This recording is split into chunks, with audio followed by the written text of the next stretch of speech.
To make it here, you need to be able to roll with the punches and shift gears in a hurry. The acknowledged master of that art in the Australian outback is the red kangaroo, the largest marsupial in the world.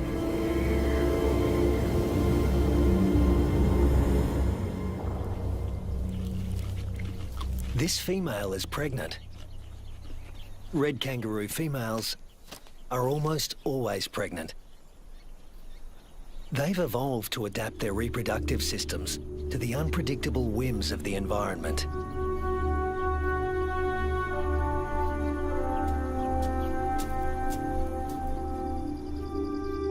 At any given moment, a female can have 3 offspring to care for, each at a different stage of development.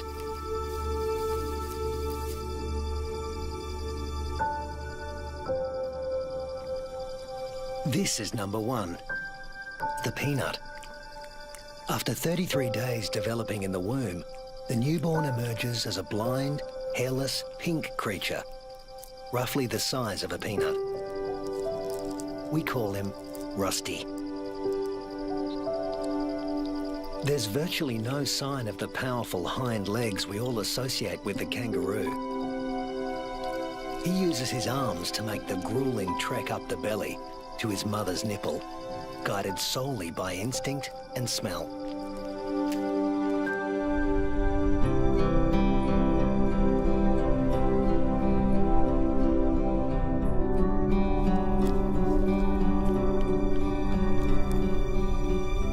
Almost immediately, the female goes into heat again, releasing hormones that stimulate ovulation. Once fertilized, the mother's endocrine system puts the development of this new embryo on hold. That's number 2.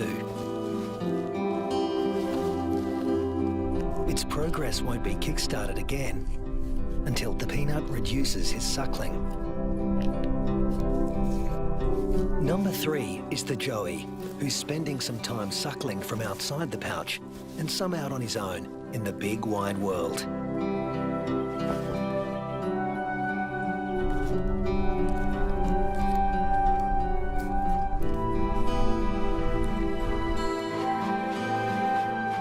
The female is a living assembly line of young at various stages of development. But when times are hard, the system has to be ruthless. She will cut off nutrition to the peanut in her pouch, and when it dies, she'll restart the embryo's development to take his place.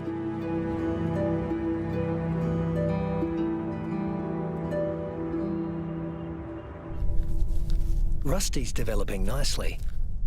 He's beginning to resemble something like a baby kangaroo.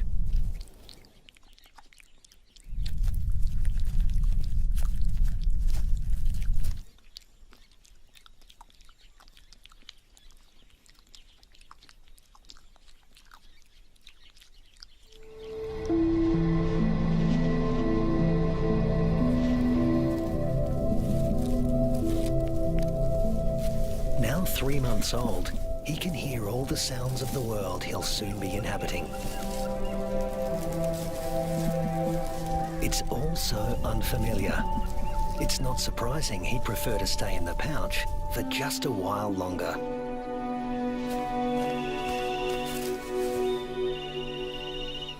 There's plenty of...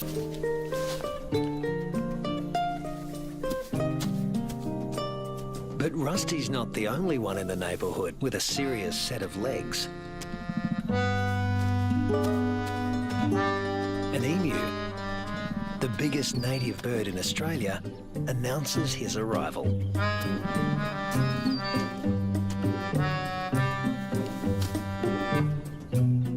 His skirt of feathers absorbs 80% of solar radiation, leaving the skin underneath cool.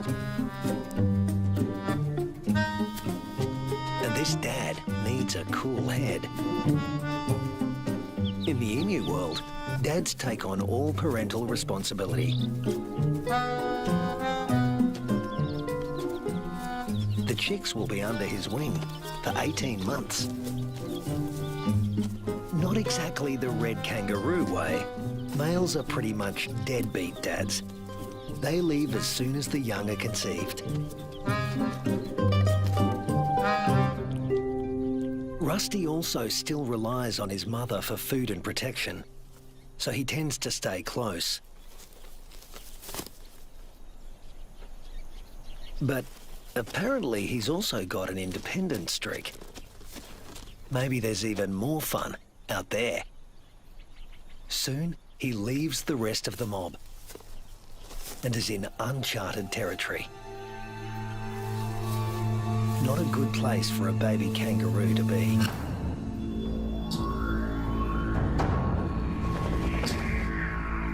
A wedge-tailed eagle, the largest bird of prey in Australia. And it likes to take young kangaroos. Mum realises she doesn't know where Rusty is. But the eagle does.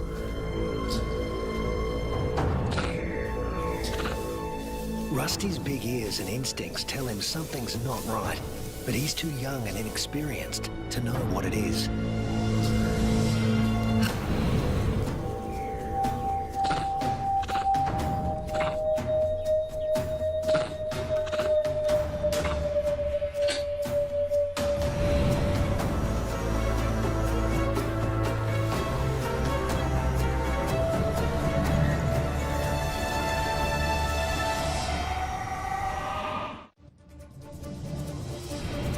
No sooner has Rusty left his mother's side than he's in trouble. With the bone-crushing power of her talons, the eagle could seize Rusty and drag him to his death. But suddenly, there's a flurry of panicked activity nearby. A rabbit is running for its life.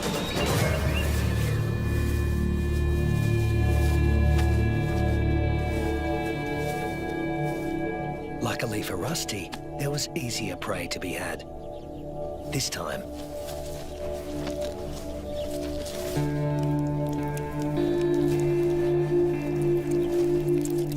red kangaroos and wedge-tailed eagles share the same territory, and when the eagle has a chick to feed, the hunting never stops.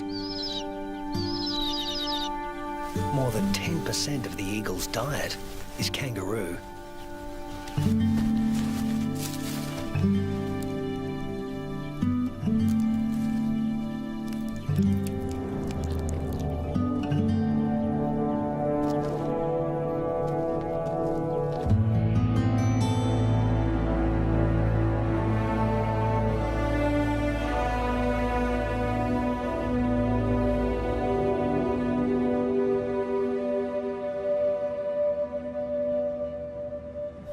Rusty is now 8 months old and a full-fledged joey, a juvenile that spends all his time outside the pouch.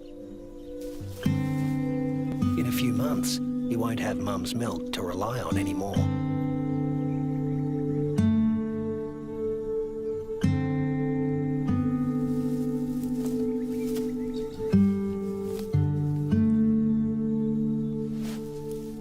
His mother will start tapering off his milk supply because there's another bun in the oven and it needs the nutrition. Mum's body now produces 2 totally different types of milk. A more dilute one for his tiny sister and a richer one for him. Each dispensed from its own nipple.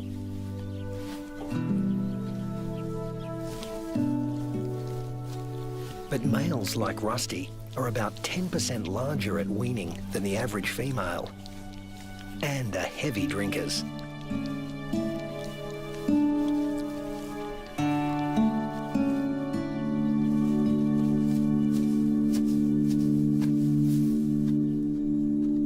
This is the kangaroo version of tough love. Rusty's mother cuts him off completely.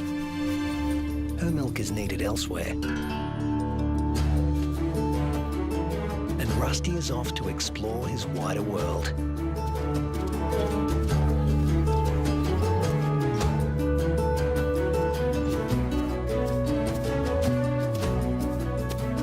Before long, he happens on another group of kangaroos. These are grey kangaroos, smaller than reds and more suited to areas where the climate is relatively predictable. They don't conserve water as well as reds and prefer the shade of the wooded areas on the desert's edge.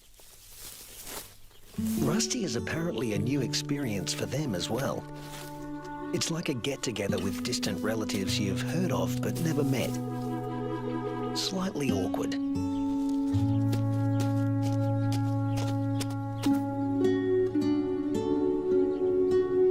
And here comes another branch of the family, wallaroos. Marsupials somewhere between red kangaroos and wallabies in size, who frequent the rocky outcrops looking for shade and water. If you live in a desert, water is a treasure, and its presence is never guaranteed. With no true seasons in this part of Australia, the only certainty is unpredictability. A waterhole is a gift from the heavens for many creatures. Emus, reds and wallaroos all gather to drink. But the relentless sun is turning the mud around the waterhole into clay, laying traps for the unwary. Rusty is not driven by the same intense thirst as his grey cousins. Reds have a kind of super kidney, which concentrates their urine, so they hold on to more water. While the greys have to drink more regularly. Their thirst sometimes drives them to unwise decisions.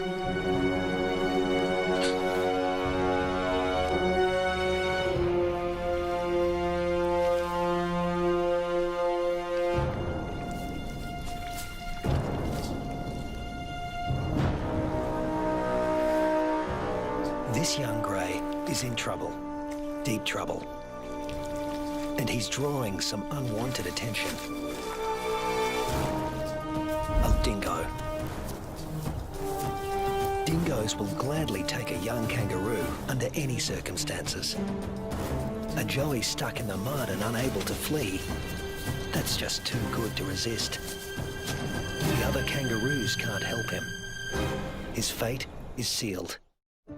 Even at the tender age of 18 months, Rusty has the good sense to get out of Dodge in a hurry. Now he's on the road again, in search of a good meal. He's still an adolescent, and burning through energy at a faster rate than an adult.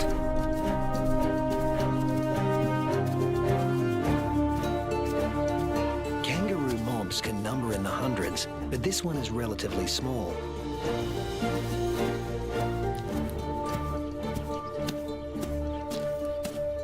And Rusty's appearance on the scene has caught another male's attention. They're around the same size and the same age, perfect sparring buddies. Game on. But this isn't a life or death battle.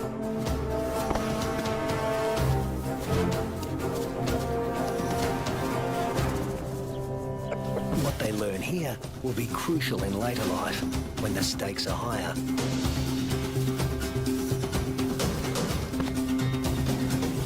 Long arms for wrestling win fights, and females want winners.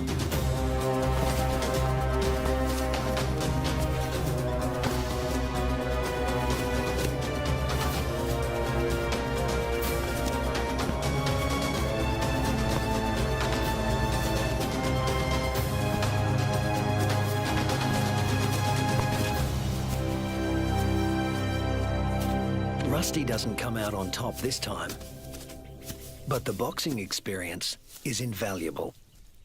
At this age, the learning curve for a kangaroo is steep and full of surprises. A sudden rustle in the dry grass spooks the gang he's hanging out with.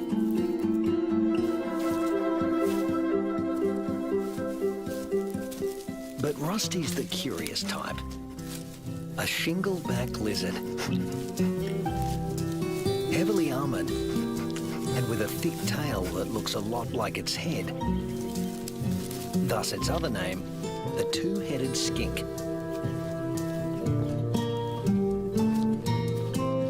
Rusty wants to know what he's supposed to do with this. Make friends? Try to box with it? Eat it? The lizard doesn't seem suitable for any of these activities. And Rusty eventually gives up on the relationship.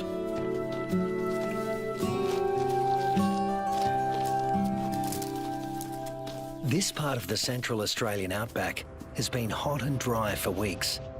The plants have been picked clean. When food sources dry up like this, red kangaroos are superbly adapted to survive. Still, even they can't live without water. But something is happening 100 miles away.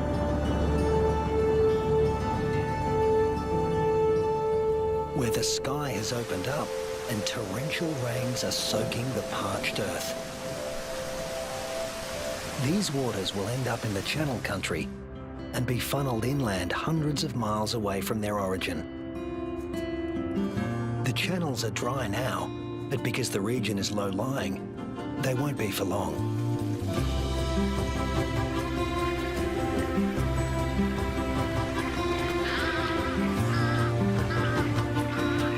And what was once an arid wasteland begins to revive.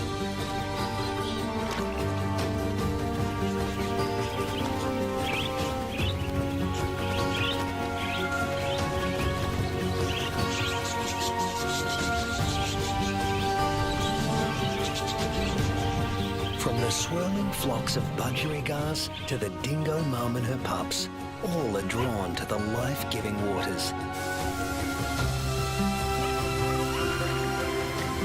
The young eagle flexes its new feathers. And a young kangaroo celebrates in her own playful way.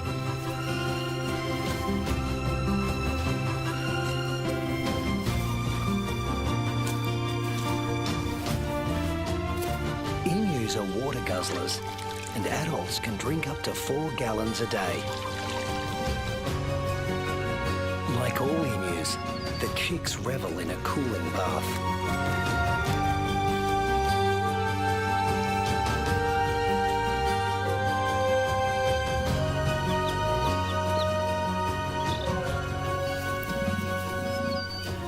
There are some 500,000 emus roaming around the outback, browsing on fruits and seeds. And what's good for the emus is also good for the rest of the ecosystem. As they move through the bush, they scatter the seeds of the flowers and fruit they've eaten along the way, which will sprout and become new plants.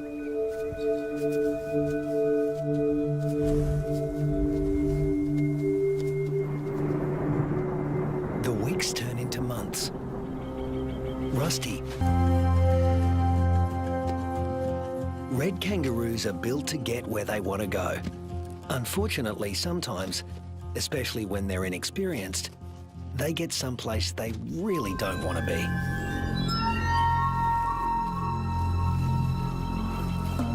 The inland taipan is the most toxic snake on Earth. There's enough venom in one bite to kill 100 full-grown men.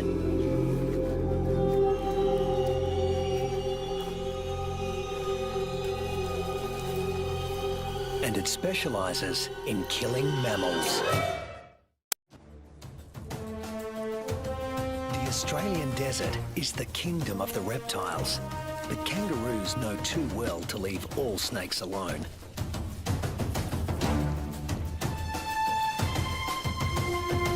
Brown snakes kill more humans than any other snakes in Australia.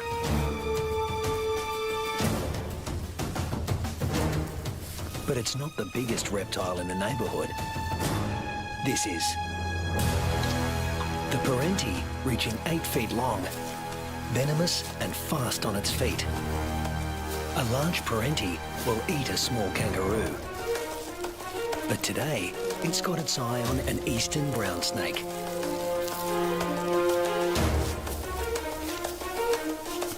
The forked tongue of the parenti follows the brown snake's chemical scent trail and leads him to an abandoned burrow. A burrow with only one entrance. With a parenti in the picture, a sanctuary can easily become a death trap.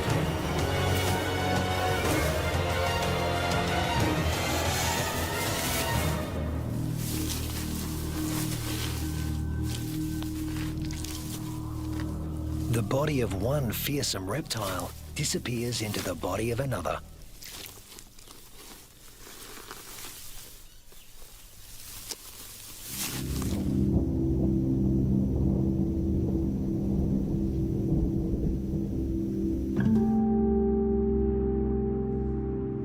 The months roll on, and Rusty has grown in both size and experience. He weighs 150 pounds now and has dozens of sparring matches under his belt. Today, he finds himself with a mob he's met before. The one with the tough male who intimidated him last time.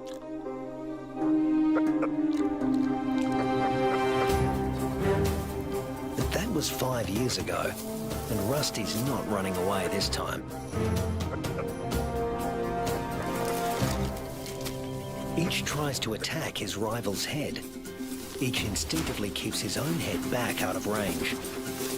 Although highly ritualized, fights between dominant males can mean a future as king or a loner, depending on the outcome.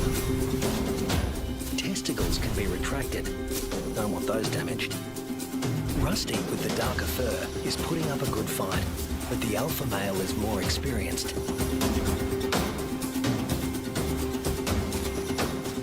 Females don't care who wins, just so long as he's got good genes. But Rusty is younger than his opponent and in top fighting form.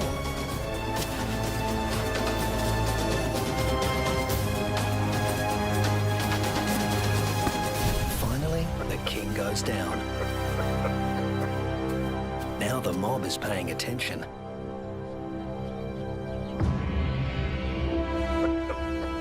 Rusty's the top male now, and to the victor go the spoils.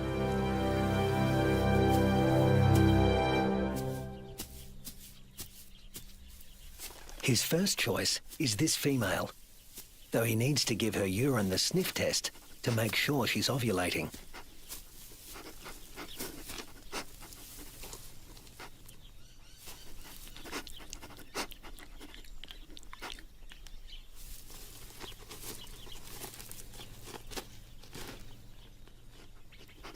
She's ready. But Rusty has only a brief window of opportunity. She may only be receptive for a matter of hours. Better get to it. Mating doesn't take long, or wouldn't if there were only one female to consider. But Rusty's got miles to go before he sleeps. He's King Kangaroo now, and in addition to regular mating duties, he'll have to fend off other young roos who'd like to knock him off his throne, just as he did his predecessor. But that's not all Rusty has to worry about. The temperature is soaring, and the land is drying out. Evaporation is sucking the life out of everything, flora and fauna alike. You can never tell when the weather will change, only that it will. And that's the origin of some of the red kangaroo's most amazing adaptations. They're masters of heat regulation.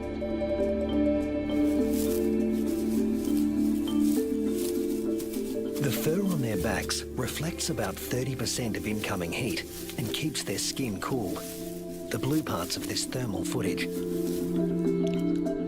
Spreading saliva over their forearms cools the blood, which has been brought close to the skin surface via a dense cobweb of capillaries.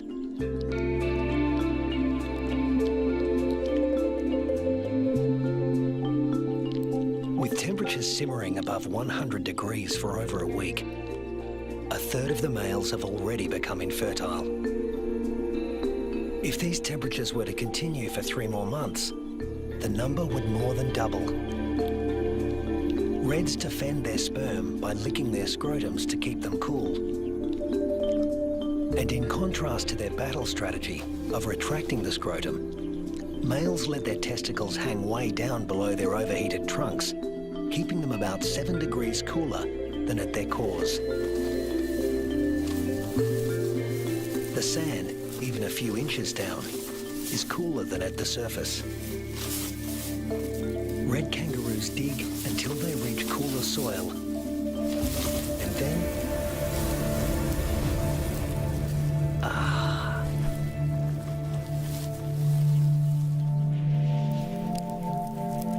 it hasn't rained in months now. The dry, dead grass offers Rusty no nourishment. But then, unfortunately, these are dry electrical storms. No rain will come from them. But something else will. Something worse than hunger.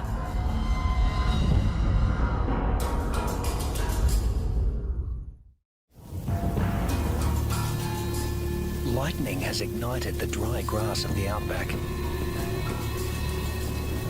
The kangaroos can easily outrun a grass fire. Almost 10% of arid Australia can burn like this in a single year. In a matter of hours, the fire consumes what little forage there is. Rusty has to move on.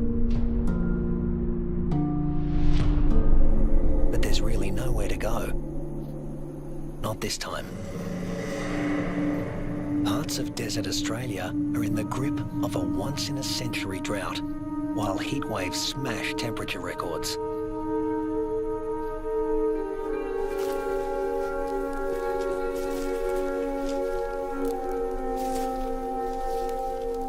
Nothing that lives here has ever experienced anything like it, Rusty included.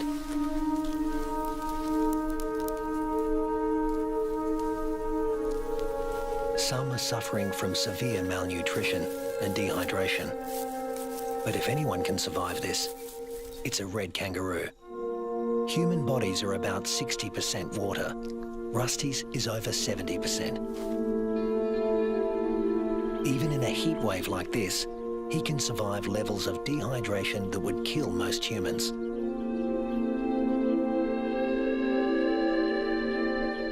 Reds only sweat when they're on the move.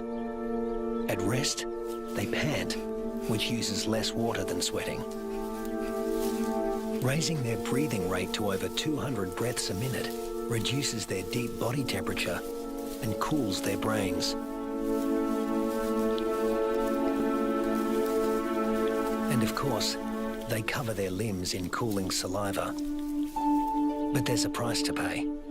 Licking uses up precious water. If the drought continues much longer, this form of cooling will be too costly. The kangaroos stay under whatever shade they can find. When times get this tough, females switch off their milk supply.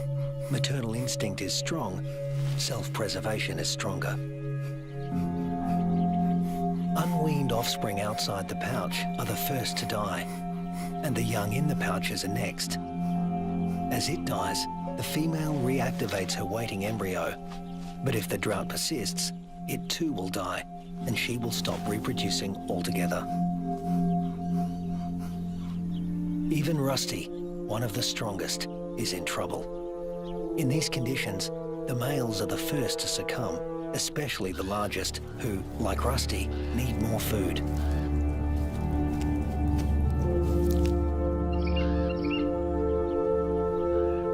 The demise of the red kangaroos is the wedge-tailed eagle's bounty.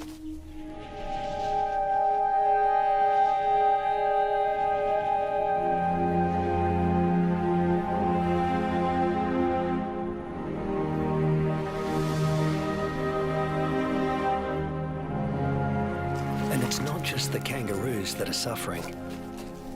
The drought is taking its toll everywhere.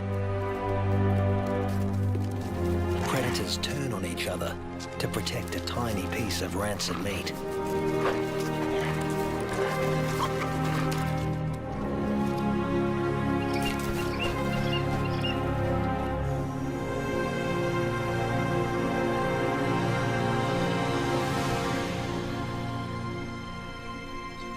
This is the last remaining waterhole.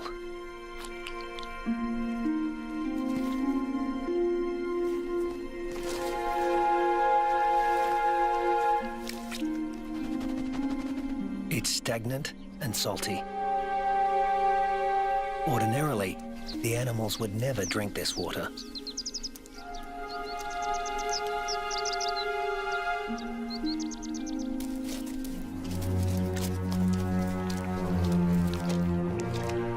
But desperation drives them. The drought makes for uneasy bedfellows.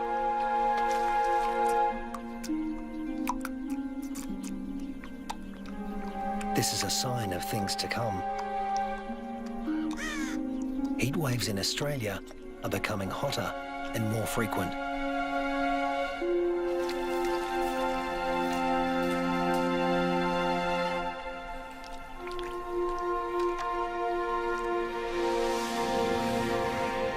The intense dry heat continues and the casualties mount.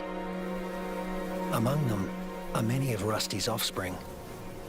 In some parts of these desolate lands, drought can kill 8 out of every 10 kangaroos.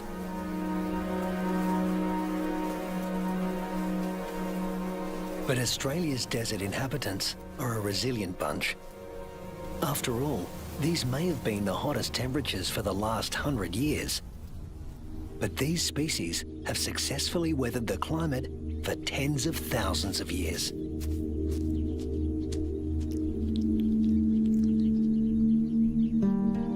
Rusty is still here, conserving his energy and biding his time. A change is going to come. It always has. After 12 months of merciless drought, the landscape is dotted with the remains of those that couldn't hang on any longer. But in the Australian outback, all bad things come to an end. Eventually. Thunderclouds are gathering in the distance. Rusty seems to sense a change in the weather. Somewhere there is rain, and where there is water, there will also soon be food. He just has to get there.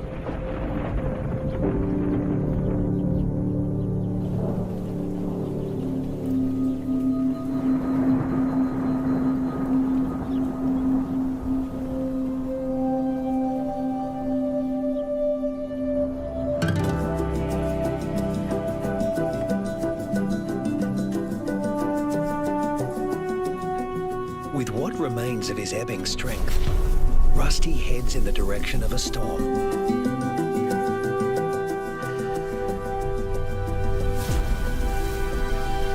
As do the other red kangaroos that have made it this far.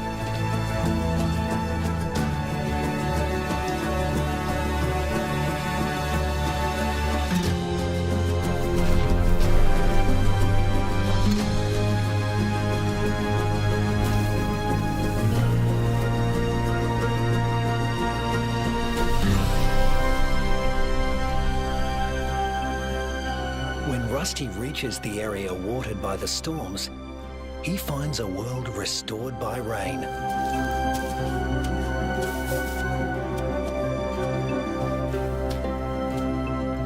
Plenty to eat, plenty to drink.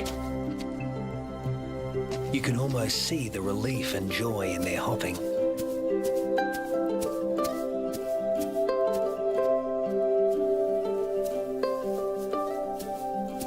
They will stay here and take in the nourishment. In only a few weeks, males and females will have their health restored, and soon they'll be ready to reproduce once again.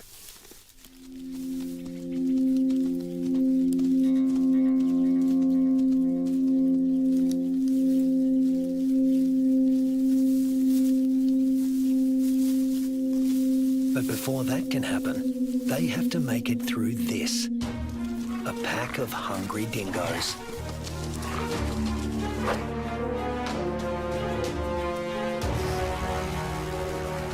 Hunting in a pack more than doubles a dingo's success rate. Normally, they'd go for the weakest kangaroos in the group. But a pack of this size can take down something bigger. Something like Rusty.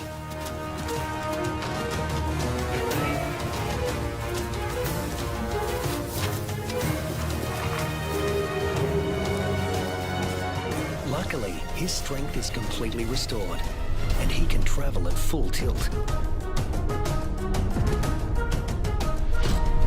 Rusty doesn't accelerate by bounding faster, but by bounding further. He lengthens his leaps